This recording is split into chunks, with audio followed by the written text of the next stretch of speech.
Est-ce que vous êtes prêts? C'est super. Alors attention, on va danser la ronde des lavandières. Sur le bord de la rivière, il y avait une lavandière. Au bord de la rivière, 3 coups de bain, 3 coups de savon.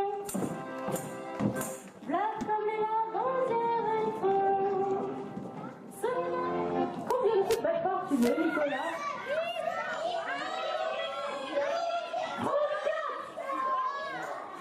34.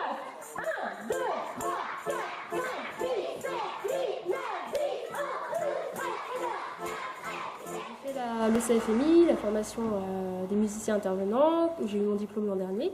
Et donc c'est par ce biais-là que j'ai commencé le petit bal breton. Et avant ça, je faisais déjà du biniou, de la bombarde, en sac celtique, en bagade, en fesneuse, en concours, tout ça. Donc c'était déjà mon milieu, ma culture. Et donc ça m'a super plu de faire ça. Donc on a continué cette année du coup avec Nicolas. Voilà. C'est à moi? Oui. Ouais. Moi je suis musicien en fait, plus musicien à la base. Mais aussi dans le milieu de la musique bretonne, parce que j'ai un groupe de musique bretonne, un duo aussi. Et puis je fais aussi un peu de musique d'Europe de l'Est dans une fanfare. Et voilà. Mais en fait, je me suis vite rendu compte que même au niveau des adultes, ça nous arrivait de faire des animes en village vacances l'été. Il y avait besoin d'avoir cette petite touche d'enseignement là finalement.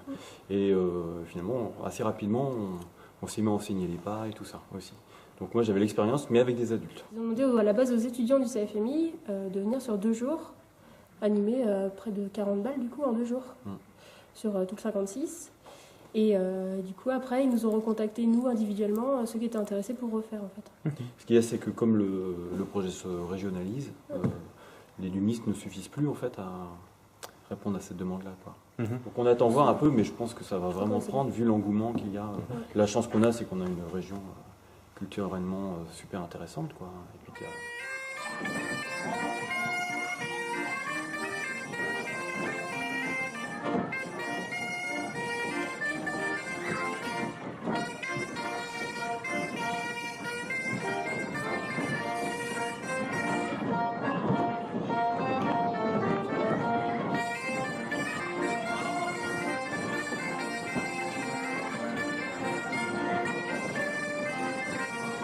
transmission avec l'enfant, nous dans notre tête on est là, plus tard ils feront les Fesnos avec nous, ce sera aussi nos futurs musiciens et puis le public des Fesnos bientôt peut-être.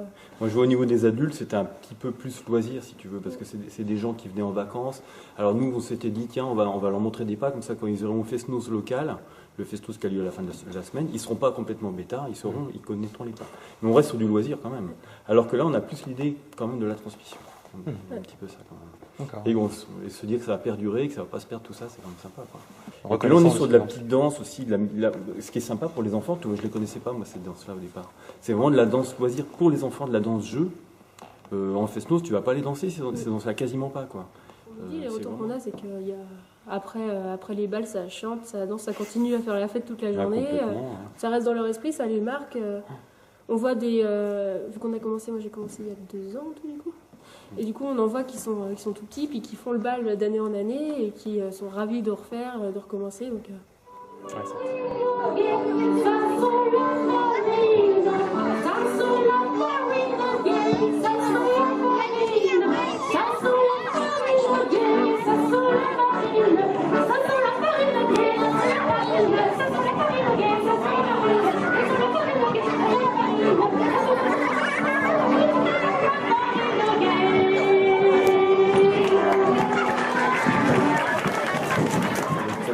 valoriser certains gamins qui sont peut-être pas forcément des super cadors à l'école, mais là pour le coup ils topent vite les pas, ils sont doués là-dedans. Écoute, ça le fait carrément, quoi.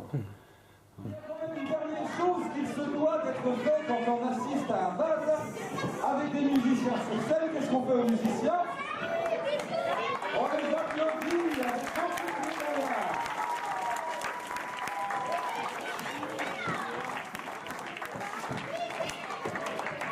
Alors l'influence vous tous.